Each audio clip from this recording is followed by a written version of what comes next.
સસરાની હત્યા કરનાર જમાઈ સહિત અન્ય 2 મહિલાઓને પોલીસે ગણતરીની કલાકોમાં ઝડપી લઈ ગુનાનો ભેદ ઉકેલી નાખ્યો હતો.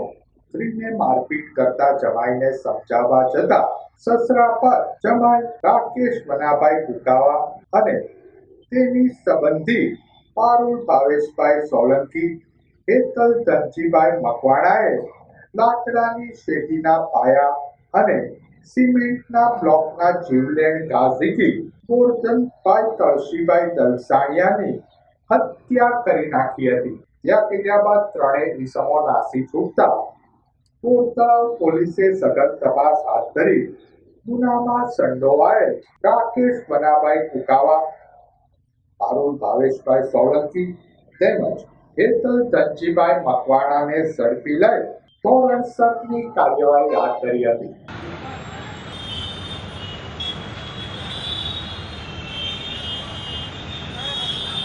Bien.